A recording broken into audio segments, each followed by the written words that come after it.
and welcome to our Midwinter Weather Risk Assessment Outlook webinar. My name is Andrea Berg, and I'm your host today. I am joined by my colleagues Nathan Hamlin and Stephen Strum, who are our long-range forecasters. I just want to go over some housekeeping items before we begin. First, everybody is on mute. If you do have any questions, please use the chat feature or the Q&A feature on the right-hand side of your screen, and we will get to your questions throughout the presentation. I am recording this webinar, so we will send out a link to this recording a few days after today. So hopefully by Monday or Tuesday at the latest, and you can share that with any of your colleagues or review this again if you would like. So if you have any questions, again, just a reminder, use the chat feature or the Q&A feature. And with that, I'm going to turn the presentation over to Nathan. All right, thank you, Andrea, and welcome everybody. We have a lot to cover here today, so we'll get started immediately. First, we'll introduce ourselves. My name is Nathan Hamlin. I'm a weather risk communicator for our long-range team here at DTN. And with me is Stephen Strum, my weather risk senior manager, the leader of our team.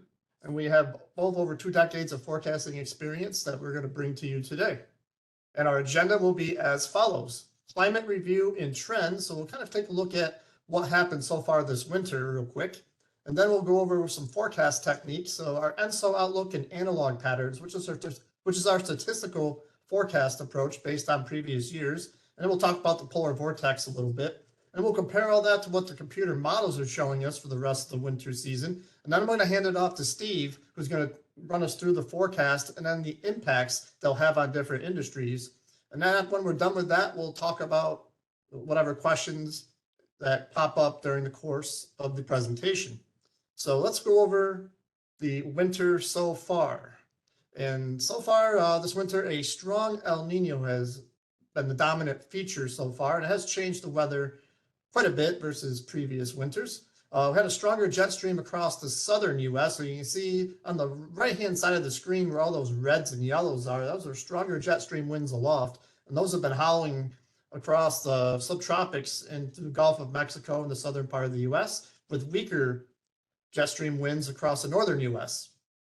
And the result so far has been the warmest December on record, especially across the north central part of the country. And then after that, we switched pretty quickly to a strong but short-lived Arctic cold shot, which we just got past, that impacted the central and eastern part of the country and even into the northwest overall. Even Seattle, Portland got a piece of this one. And then along the way, we've had some high-impact systems that have pushed across the country during the early to middle part of January. So winter kind of took its time getting here, but made up for lost time during the course of January. And talking about record warmth in December, what you see here are rankings. So the higher the ranking, the warmer it is on the left, and the higher the ranking, the wetter it is on the right. And for a number of the north central states, this will go down as the warmest December on record, and surrounding states aren't that far away. Even New York State is the second warmest on record. So widespread anomalous warmth took place during the month, especially during the second half of the month. And on the right, precipitation rankings, state of Minnesota, New Jersey, and Delaware all had their wettest December on record, and several states were in the 110s and 120s. So a lot of wetness to go along with this warmth. Talking about the polar vortex real quick. During the month of November, not much to be found. There were a couple lobes across eastern Canada and across Europe. And in December, those transitioned to northern Europe and Alaska. And not a whole lot near the pole, at least at that time. You see the big ridge across northern Canada, southern Canada into the northern U.S., which brought us our warmth. But a lot of things changed in January. Note all those red colors up near the pole with the PVs a little bit further south across the mid-latitude. So now we got some blocking and a polar vortex disturbance, and that sort of brought some cold down into portions of not only Europe, but most of the US as well. Recent trends. November, December, and January, these are temperature anomalies on the right, and most of which were above average, with the exception of the northeastern part of the country in November. That was a little bit chilly. Of course, we talked about the record warmth in December. And then January, from the northwestern part of the U.S. into western Canada, all the way through the Rockies and into the south central part of the country, below average. The upper Midwest through the Northeast above average. Now, this is counting what has happened up until yesterday and what is coming over the next week to end the month of January. So there's a big warm up coming. So some places, despite the cold that occurred, will end up above average. So the 3-month average, with the exception of Texas, above average temperatures overall, especially across the upper Midwest and northern plains. Heating degree days, departure from normal. All those reds are areas where less heating demand or less heating degree days occurred. And of course, the northern US and southern Canada did not have too many of those so far this winter, despite the cold that has occurred recently. However, right along the Gulf Coast is about average in places. I see some blues popping up near Houston, Lake Charles, Louisiana, places like that.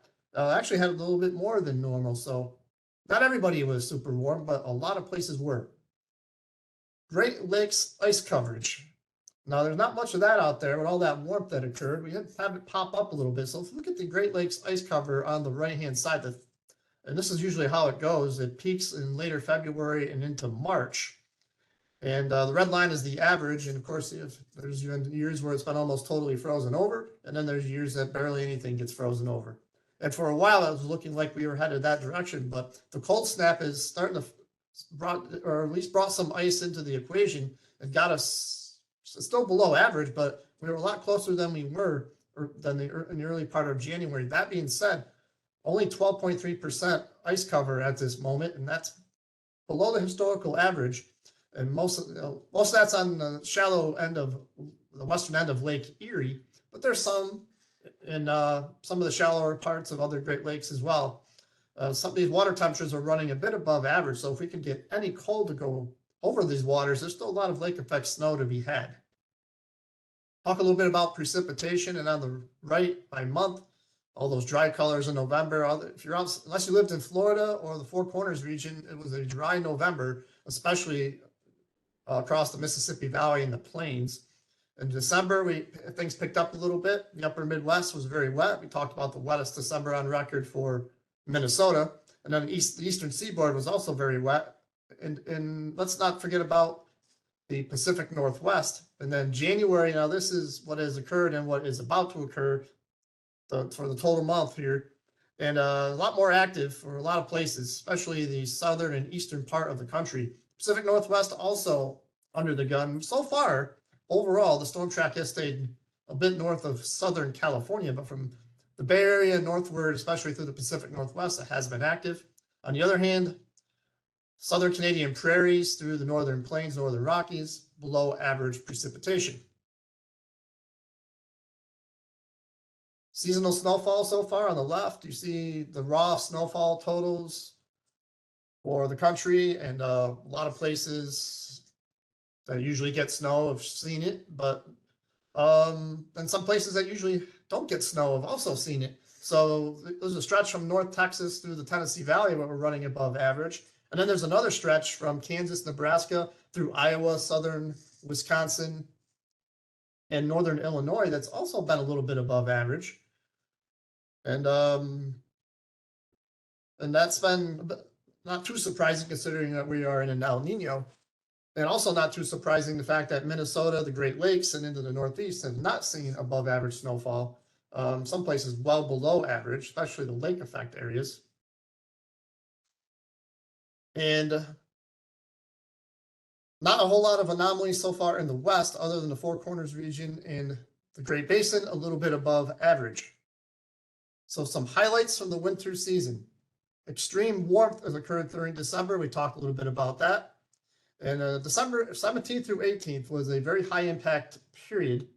Widespread rainfall amounts 4 to 6 inches across the Northeast. You can see the rainfall amounts on the bottom right-hand corner to cover that stretch.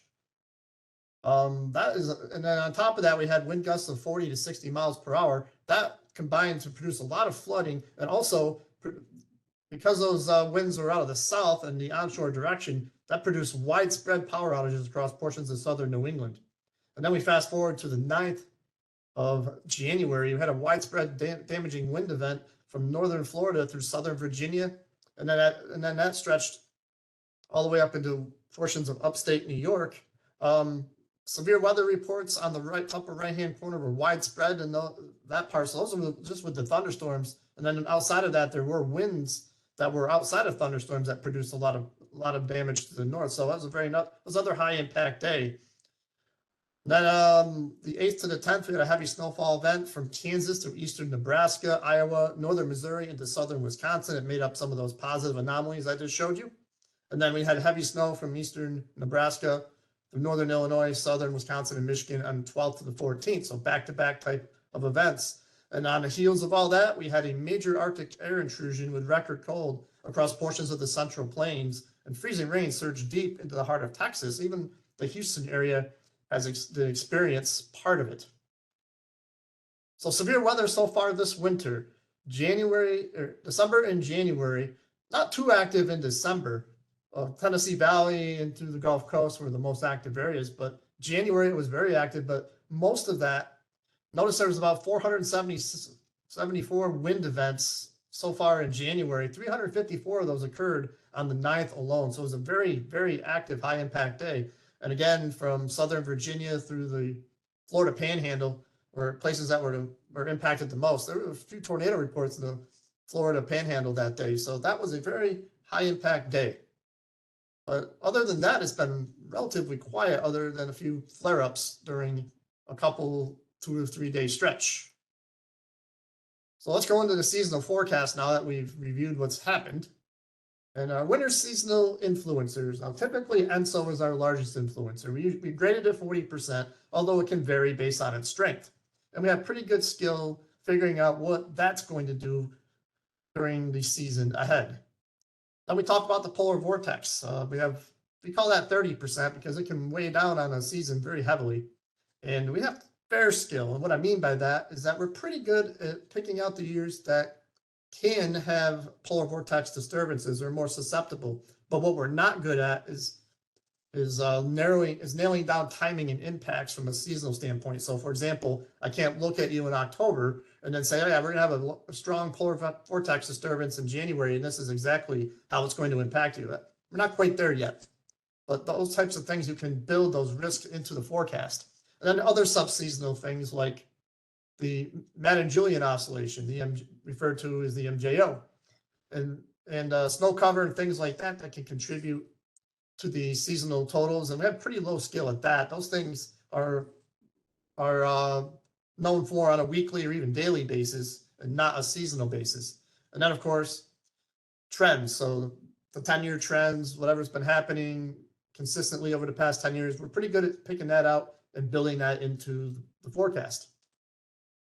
So let's take a look at the main seasonal drivers as we always do. And we'll talk about El Nino because that's our largest one. And if you look at the sea surface temperature forecast from February through April, the map on the right, notice all those reds and oranges in there. That is our El Nino. And that has peaked, or it's about to peak, and it should weaken through the rest of the winter season. Now, that usually happens. But the way things are looking right now, this won't be an extraordinary weakening. It will just be a steady one, at least during the winter season. And another thing we talk about is the negative phase of the Pacific Decadal Oscillation. And what that basically means is there's a lot of warm water in the North Pacific and a little bit relatively cooler sections closer to the West Coast. And notice here you don't see that too much on there. It is occurring now, and that should weaken overall during the rest of the winter season into April. And then the AMO, the Atlantic Multi-Decadal Oscillation, and basically what that means is there's a ton of warm water in the North Atlantic Ocean. This is especially true in the tropics. Notice all those colors down there. And that could be a problem during the tropical season, which we'll talk about in another webinar. But if that particular thing keeps up, that could be a problem during the summer. Talk about ENSO through October here. And these are ENSO forecasts, or average water temperature anomalies from forecast centers all across the world.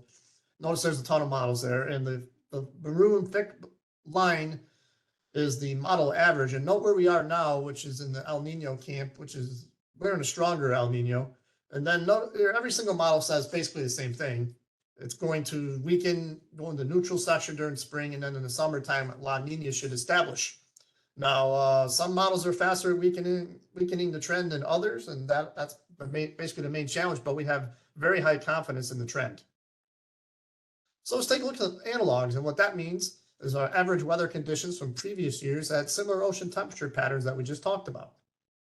And our sea surface temperature analogs from February through April, note the ENSO, the warmer area west of South America along the equator, that is indicative of our El Nino, and that's going to continue at least through the rest of this winter season, even though it's weakening. And the warmth in the Atlantic Ocean is pretty well covered.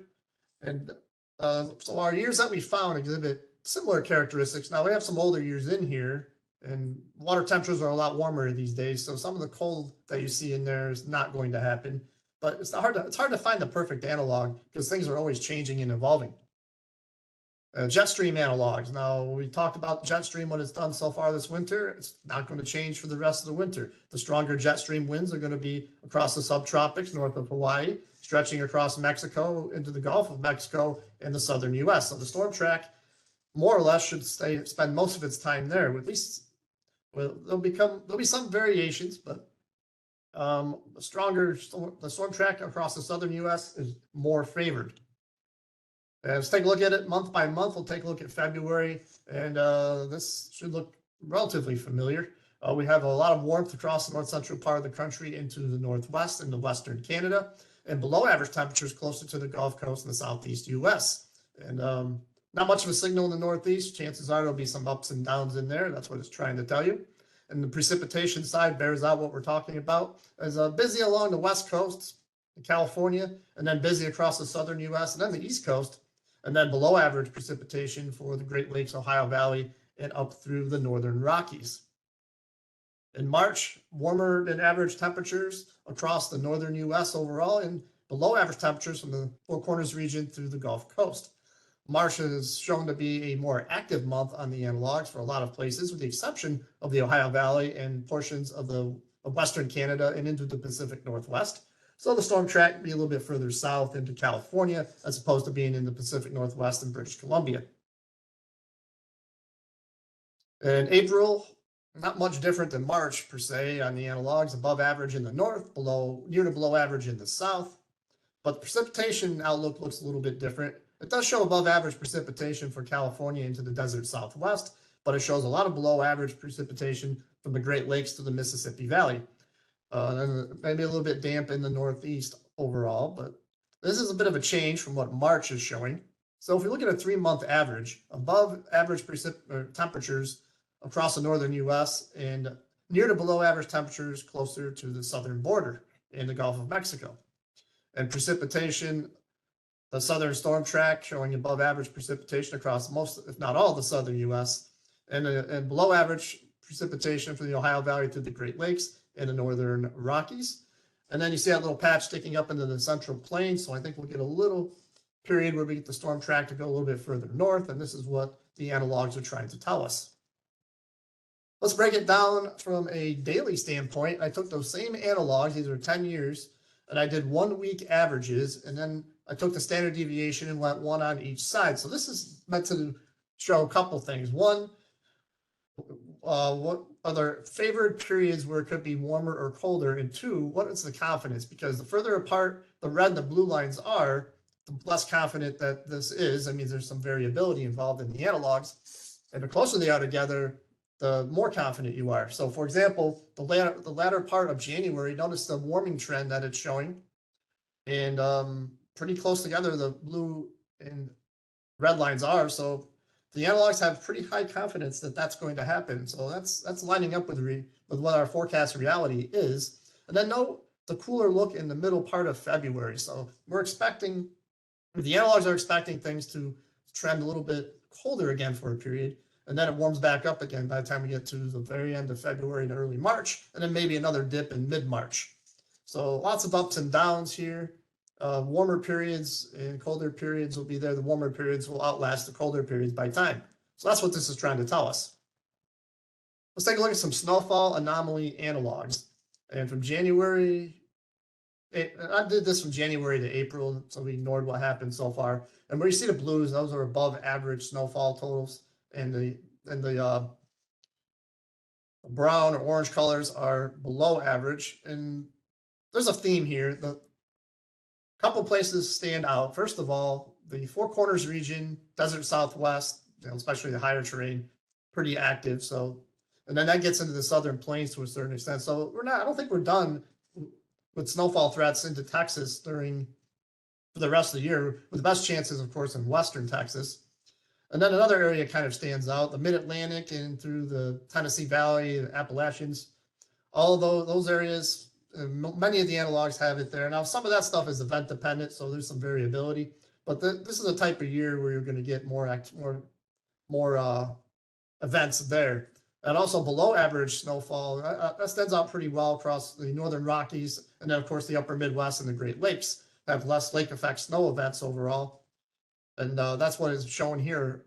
Only 2010 here shows a decent amount in at least the southern Great Lakes. So it's not impossible to get snow even in this type of pattern, but it does favor below average snowfall for the Great Lakes. Polar vortex, we talked about that a little bit earlier. Now, where is it headed? So let's take a little closer look at it. And this is the polar vortex outlook, and we measure its strength, at least in part, by measuring zonal winds or west to east winds at way up in the stratosphere, 10 millibars, so that's well above flight rules, way up there, and then 60 degrees north. So when these winds are strong, or the thick blue line, which is the average, is above the red line, that means we have a stronger vortex forecast. And then when it's below that average wind is usually a weaker vortex. Now, from now basically until the middle part of February, we have pretty high confidence that at least an average or stronger than average vortex will be in place. Now, notice that there's a lot of variability starting to show up in mid-February on both the ECMWF on the left and the GEFS on the right. So that means that would be our next opportunity, or our next area to watch to see if there's going to be any potential polar vortex disturbances. Now, the ensemble mean isn't showing it yet, but there's a lot of variability. So the confidence, of course, isn't all that high, but it's another favored period. You can see the little dip in there on both models. So the polar vortex, we just had a polar vortex disturbance that we're recovering from. So that same 10 millibar look on the left-hand side. Now note the vortex split during the 13th to the 20th of January. And a piece ended up over Europe and a piece ended up over the US, and a lot of warming across Canada and near the pole. I found a couple of similarly timed disturbances from a couple of these were analog years, and that's part of why, but they occurred in the past. So 115 to 122 in 1995 and 115 to 122 in 2016 were oddly similar.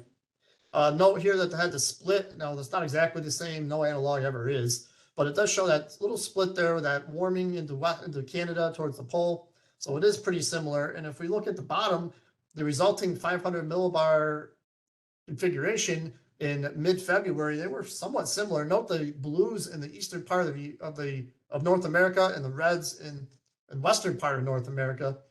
That is indicative of a trough in the east and the ridge in the west. So that tells you a cooler pattern occurred. They weren't exactly the same, and we'll get to why here in just a second. And we talked about the Madden-Julian oscillation earlier as being a part of the winter forecast, and this is why. Its location of thunderstorm clusters of thunderstorms can really mess up the pattern. Now, the middle part of February 1995, notice the blues over the Indian Ocean. There's a lot of thunderstorm activity there, a lot of upward motion.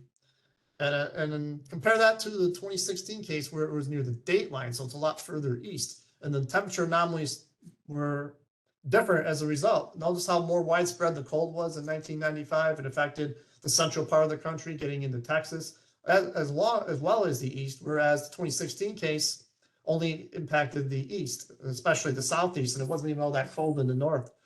And it was very, very warm in the west, and especially the northern Rockies. So not only do we got to track what the polar vortex is going to do, but the MJO can also kind of have a role in the outcome.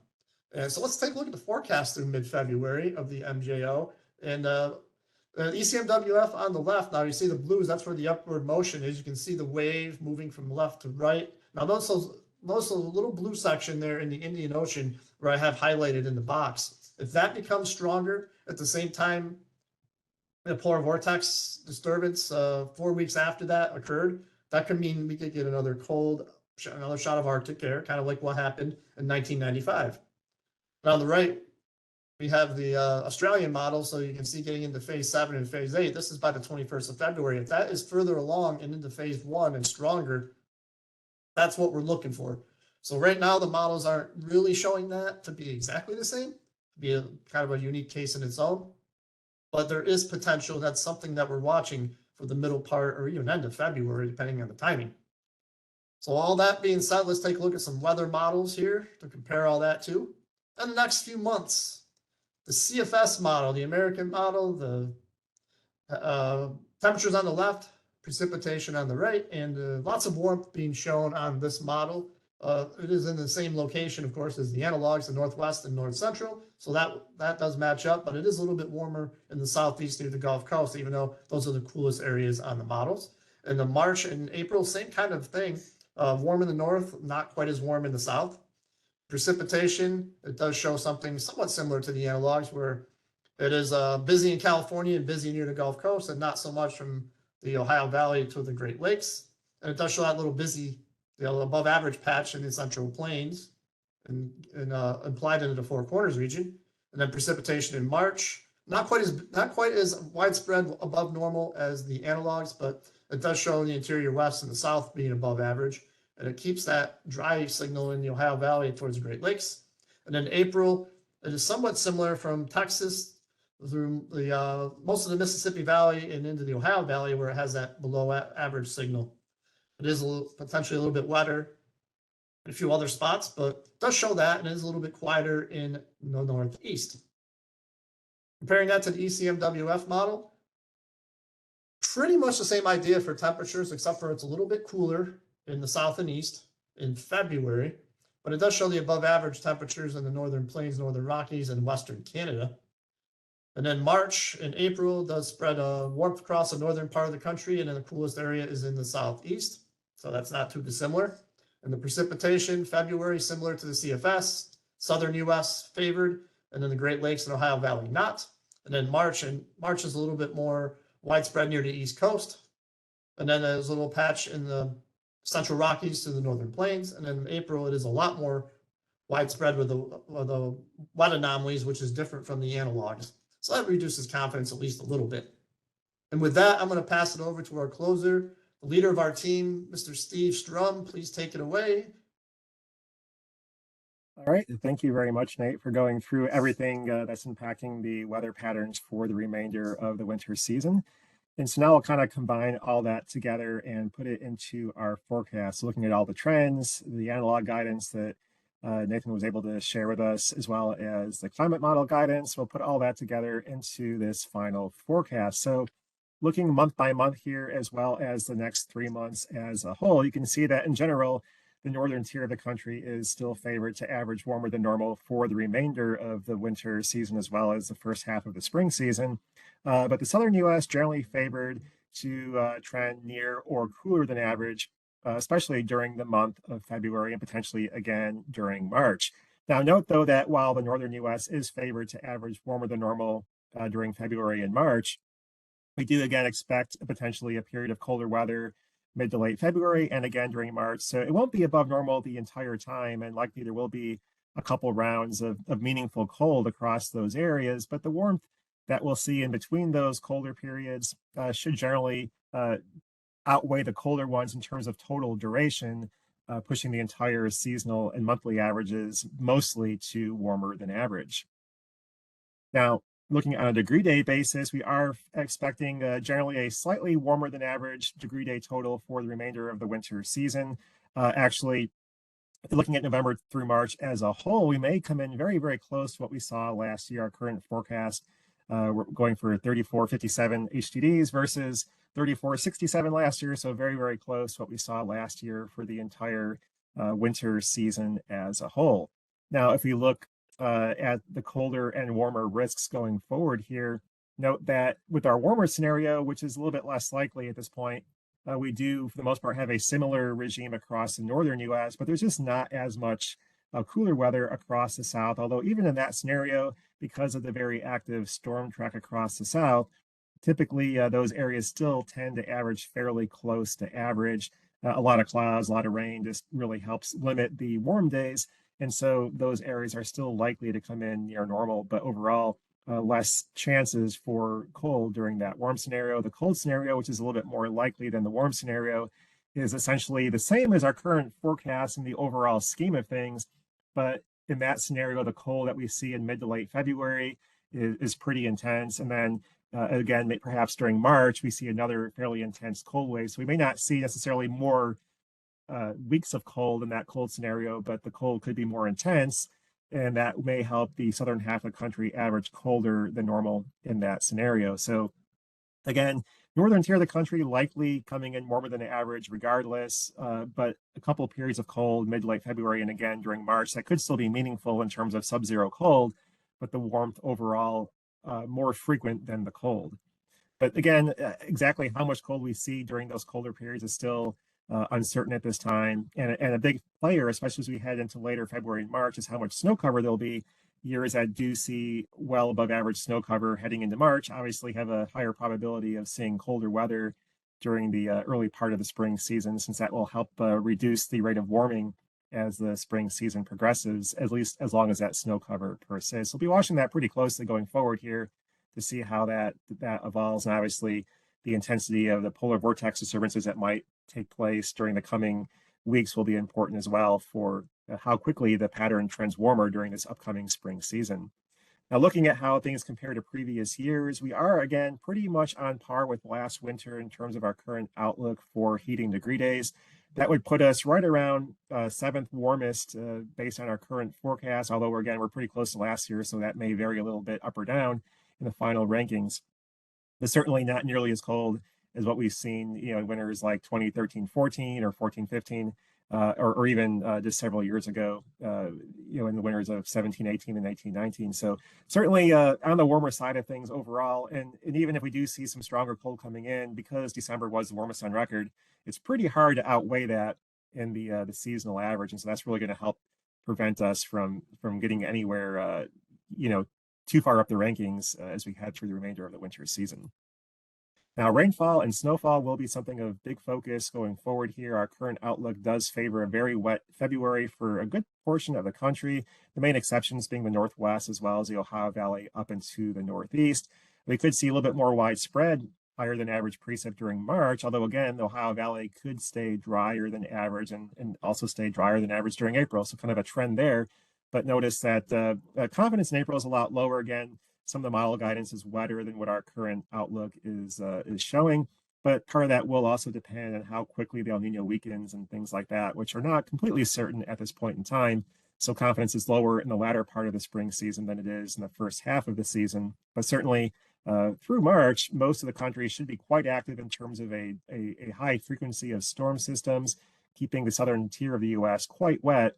And again, if those colder periods materialize during the middle and latter part of February and again during March, that could also translate into some above average snowfall for portions of the southern U.S. as well as areas across the northern half of the central U.S. as well. So that will be the period to watch for impactful snowfall. And notice also on the East Coast there, we could see above average precipitation across at least eastern areas of the Northeast. And again, if we can get the storm systems that go up the East Coast to sync up with the colder periods of time, then we could see a impactful snowstorm or two along the big cities of the East Coast as well during mid-late February and into March. Now notice across the West Coast, very, very wet for California, but not so for the Northwest. So above average snowpack likely as we head into the spring across the Sierra, but likely below average across the Northwest.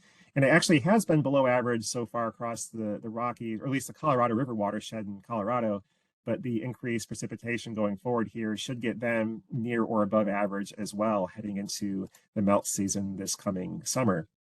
Now, looking at the probability there, again, the highest probability for that higher precipitation is across pretty much the same areas the higher precip is forecast for. The main exception there is across the northern tier, where there is a wider range in the inputs to our forecast. So areas from Montana into the Dakotas, far less uncertainty up there in terms of how conditions will end up in terms of precipitation, but confidence is quite high across the southern tier of the country and along the East Coast that total precipitation will be higher than average for the remainder of the winter season and the first part of spring. Now, snowfall is very, very tricky across the southern half of the country because one snowstorm and you're pretty much above average in most areas for the winter season. And we're going to have a lot of storm systems, but the question will be whether or not the colder air can sync up with the storm systems and we can get one or two of those to combine to produce a major snowstorm across the southern half of the country during February or the early part of March. And so we could see some dramatic snowfall anomalies if that happens, just because, again, normals are quite low in those areas. So one storm and it could be quite anomalous. Now, across the Rockies and Southwest, those areas have a higher confidence in seeing above average snowfall during February and March. And so, again, we should see some improvement in snowpack across the Colorado River basin as we head through the remainder of the winter season, which will be helpful in terms of water supply across the Southwest this upcoming summer season. Now, looking at the current drought conditions as well as how things are forecast to trend, we still have a lot of drought in place currently across parts of the Southwest as well as the central US, and even down in the lower Mississippi Valley area. We have had a trend towards wetter weather, but for the most part, those areas, because they were so extremely dry last year, are still seeing quite a bit of drought in place. But again, very, very wet conditions forecast here for the balance of January, as well as during February and March. We should see a good portion of those drought areas down there get erased during the course of the next few months. However, again, with the dry conditions forecast across the Northwest, as well as the Ohio Valley, those areas could see some expansion of drought as we head through the remainder of the winter season. Now, looking at the water supply across the West in a little more detail, again, California, for the most part, doing pretty well. We had a very wet winter last year, so conditions were already pretty good. Then we had the tropical storm this summer that brought heavy flooding rainfall in many areas. So certainly things off to a good start in terms of water supply. And then with the pattern for the remainder of the winter season looking to be quite wet, all of California should be generally seeing a surplus of water heading into the summer. Again, the charts on the right are a little bit complicated there, but the squiggly red lines indicate snowpack relative to normal. If it's within that gray area, that means we still have below average snowpack, which is the case now, but that should improve going forward. And reservoir levels north of Lake Powell are currently running pretty close to average. So if we can get that snowpack to increase the next couple of months, that will result in increased stream flows on the Colorado or into the Colorado, and then above average flow on the Colorado this summer season. So potentially we could see at least some meaningful increases or moderately meaningful increases in water supply downstream there, but not anything like we saw last winter, which was certainly record wet in many areas. The rainfall across the South will suppress fire risks. So there are some areas kind of from the Ohio Valley up into the lower lakes that we'll have to watch for some fire risks this spring, but across the southern US, which can sometimes see an increase in fire risk during the late winter when you have dormant vegetation, but an increase in temperatures and so forth. Not really a big risk this year with the conditions we're expecting. Flood risks so far looking to be quite low across the northern US. A lot of times we have a lot of snowpack and that melts with a big rainstorms kind of coming in, and you can have some very rapid flooding in those areas, but snowpack is well below average in many areas of the upper Midwest, especially across the Dakotas and Minnesota. And so the risk at this point in time for flooding during the spring season up there is lower than average. Across the South, again, with the wet pattern, that will be the area to watch from eastern Texas eastward through the Carolinas for potentially seeing some flooding during the next few months with the very wet conditions. So even though we've had a lot of drought coming into this winter, a lot of rainfall at one time is still going to produce flooding, even if you do still have drought conditions in place. So kind of summarizing things here across the Northwest, those areas are forecast to see warmer than average temperatures, and with the storm track suppressed southward into California, that should also result in below average snowfall across the Cascades and as well as the northern Rockies, so reducing water supplies across that region. Across California and the Southwest, above average precipitation likely, really, especially in February and March, and even at the end of this month here. And so, for the most part, that should boost snowpack across that region to higher than average levels. And we'll have to watch the potential also for some flooding, mudslides, that kind of thing across California with the frequency of storm systems we're expecting. And again, we'll potentially be looking at a high runoff period coming up this spring across the interior West as well, as the snowpack rapidly increases. Across the north central U.S., for the most part, again, warmer than average, but a couple of periods of cold likely mid to late February and again mid-March. So even though it will be a warmer than the normal overall pattern, we are going to still see a couple of rounds likely of some meaningful cold and sub-zero temperatures and that kind of thing. And overall below average snowfall, but especially during February across the north central U.S., we could still see a couple meaningful storms that do put down a fair bit of snow. But again, overall, the warmer, less snowy periods will outnumber the colder, snowier ones for the remainder of the winter season. Across the southeast, again, very wet, cooler than average overall with all those storm systems, and potentially those areas could end up colder than currently forecast if we can get those colder periods during mid-February and March to be a little bit stronger. And across the Northeast, the big uncertainty there is whether or not we can get the colder weather to kind of time well with these coastal storms and produce a major snowstorm or two along the East Coast, which could impact the entire megalopolis from DC up into Boston. So the risk is higher than average with this pattern that will happen. So we'll have to watch that during the course of February and March. We are going to see a lot of storm systems. It's a matter of whether we can get a colder air in place at the right time to produce a big snowfall for those areas.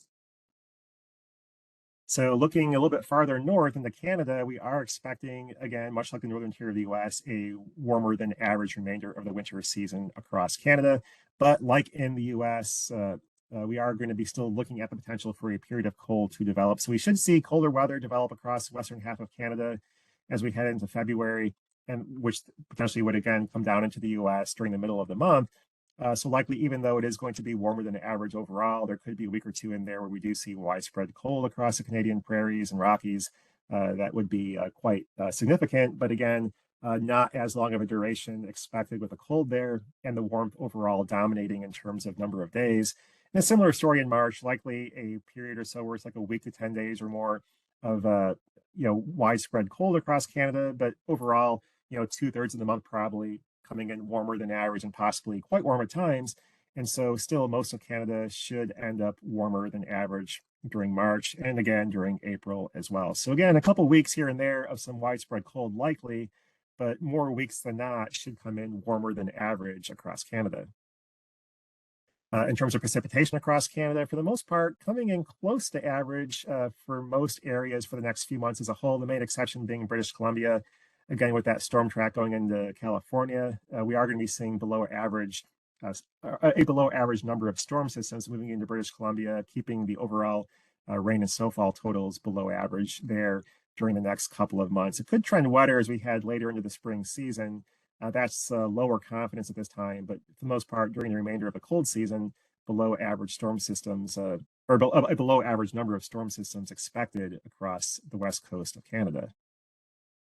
Now, looking globally, Europe should also see a general warmer than average pattern for the next few months. But like in the US, we are going to be seeing the potential for a period of colder weather, both during February and March across Europe, and especially across Scandinavia. Those areas likely seeing colder than average temperatures, especially during February, and then at times again during March. And so we could see some of that cold expand across Europe for a week here and there, producing some widespread cold and potentially, again, above average snowfall at that time. But like across the northern US, the warm weeks should outnumber the cold weeks across Europe. And then most of Asia, Eastern Asia, is also forecast to see, for the most part, a warmer than average pattern for the next few months. But again, a week here and there of some of cold that's expected still. So not warm weather from, through the entire period, but again, warm weeks outnumbering the cold weeks overall. On the renewable side of things here across the US, the East Coast with the active storm pattern there, we'll see above average wind as well as across the Southeast, but for the most part near to below average wind from the Midwest, Great Lakes area to the Northern Rockies. And with that storm track across the South, below average sunshine across California and the Southwest, so suppressing solar generation in those areas. But the northern tier of the US, again, warmer than average for the next few months and more sun than typical as well going forward here for the remainder of the winter season. So some key messages here. The analog and model guidance does favor warmth across the northern US on average, but again, there will be a couple cold weeks in there during February and March that could be notable, but just not as numerous as the warmer weeks. The southern tier of the country, again, quite wet going forward for the remainder of the winter season. Some of those storms will head up the East Coast and could be strong, like we've seen so far this winter season, with, if not a lot of snowfall, at least a lot of wind and heavy rainfall. But again, if we can get some of those storms to time up with the colder patterns that will develop periodically during February and March, we could see a meaningful storm or two that does produce heavy snowfall for the eastern areas of the Northeast. We'll be watching that very closely. And again, with the potential for cold, we could see some increase in snowfall across the southern U.S., mid-Atlantic, southern Appalachian areas that could be meaningful as well. So again, those areas down there don't see as much snow. So we do have the opportunity this winter to see a meaningful storm system that brings a widespread snowfall, much like we saw recently across Tennessee with the heavy snowfall there this past week or so. And again, across the Southwest, above average snowfall likely there as well as into the Rockies. And so that should help promote above average snowpack and water supplies across the region as we head into the summer season.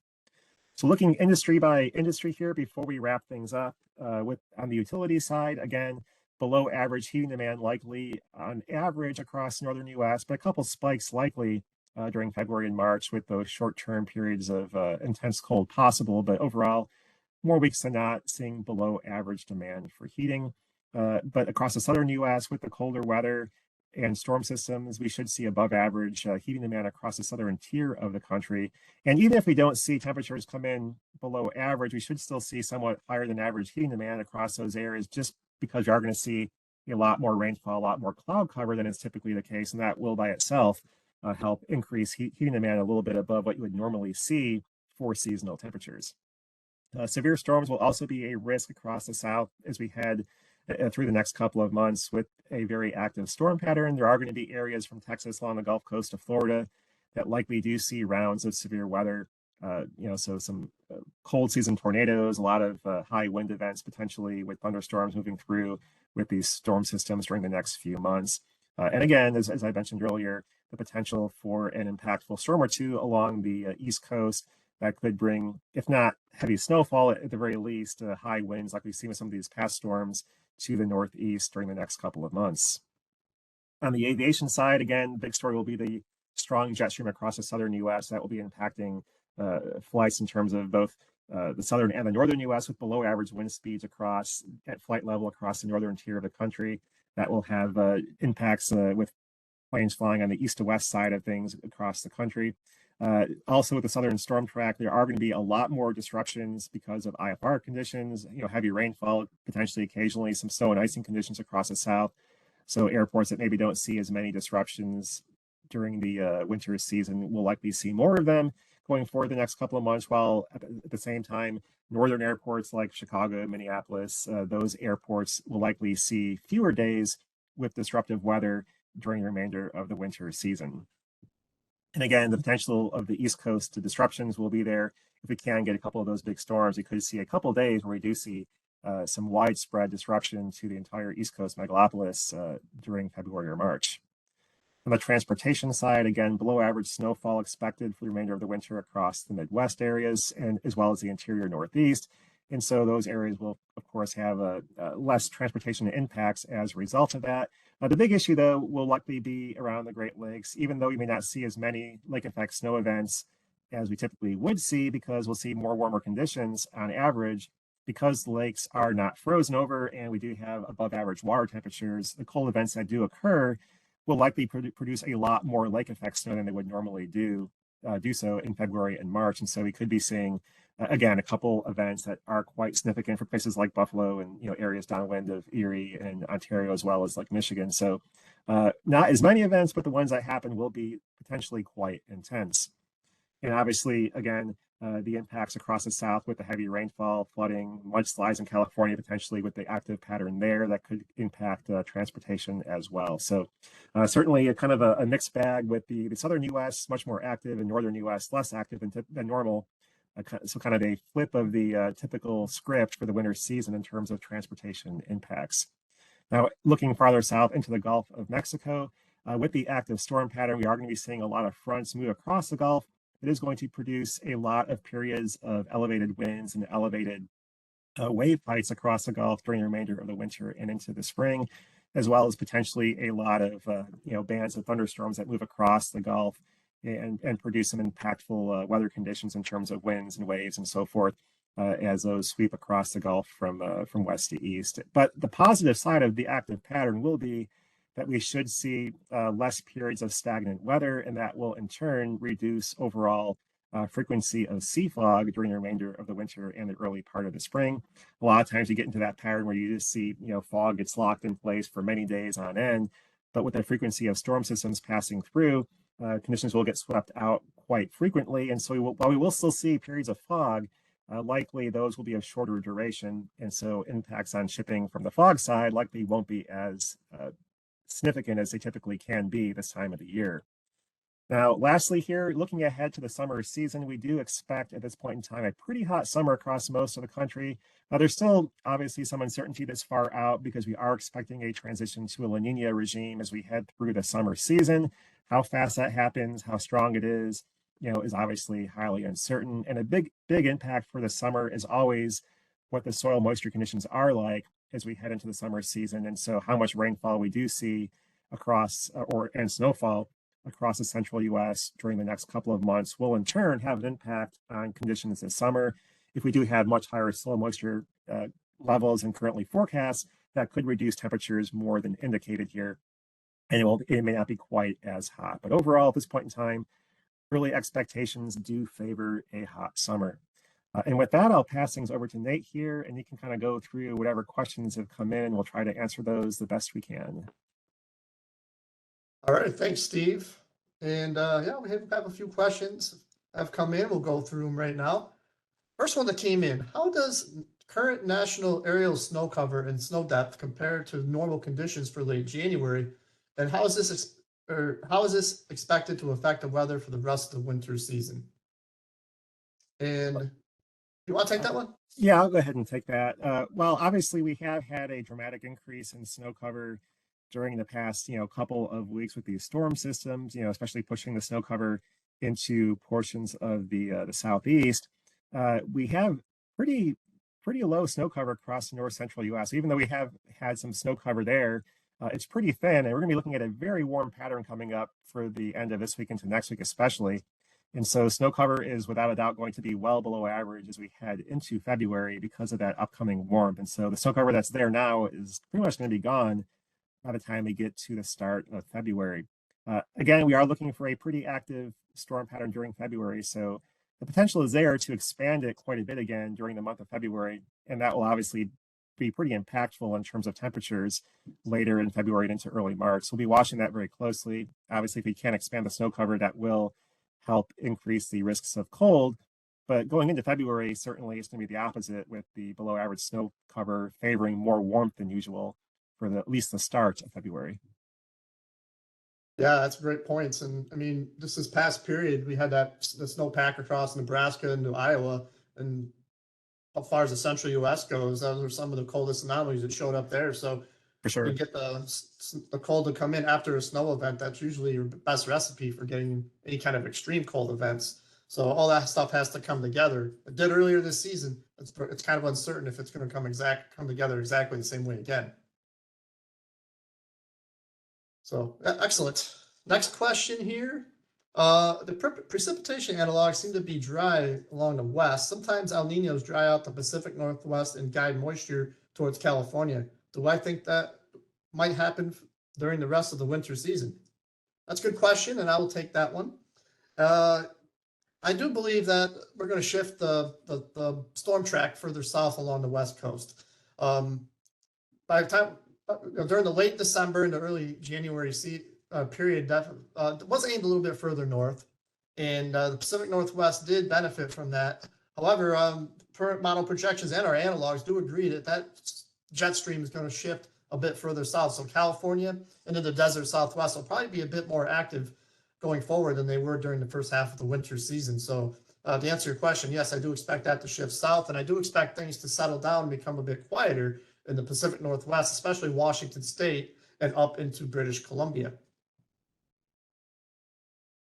And the $64 million question, when are we expected to go into La Nina after this current El Nino ends? Well, And, I'll jump and take that one, I guess. yes, sir. Have at it. Yeah, we should go into La Nina during the course of the summer season. The big question, obviously, as you alluded to there, Nate, is when exactly that happens. The current rate of El Nino weakening is fairly slow, and so we should keep El Nino conditions in place, probably through April, and then transition, during the course of the later part of the spring season. But in terms of actually being officially in a La Nina, that probably doesn't happen until sometime during the summer season. We have to get below that minus 0.5 mark, and that may not happen until sometime during the middle of the summer. But definitely we will be transitioning into La Nina, late this spring. But when we're officially there is obviously the big impactful question. And as I mentioned earlier with the summer outlook, an earlier transition to La Nina would tend to favor more widespread heat across the U.S. Typically, that's the way those things tend to play out. If the El Nino lingers longer, we potentially see a wetter regime last longer into the spring and early summer, and then potentially the heat is delayed a little bit more. Still, overall, highest risk for heat is going to be end of the summer season, regardless, probably. But for the most part, yeah, when that happens is still a little uncertain, but sometime late in the spring is the current best guess. That makes a lot of sense. Details are a little bit uncertain, and we'll definitely be watching that pretty closely and adjusting our forecast as we go forward based on real time conditions as we watch the El Nino week in the spring. So thank you. Good question. And another one come in. Do we expect more active severe weather over the southern U.S. with a stronger El Nino jet stream? I'll take that one.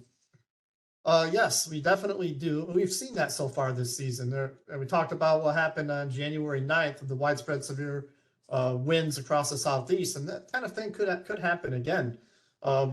Usually with El Nino in that southern jet stream, we do open up the Gulf a little bit more to the southeast and get some of that moist and unstable air in. And with the storm track as far south as it is, those types of storms can interact with all that warm, moist air. And there's a lot of warm water, warm ocean temperatures not too far away that kind of feed into that.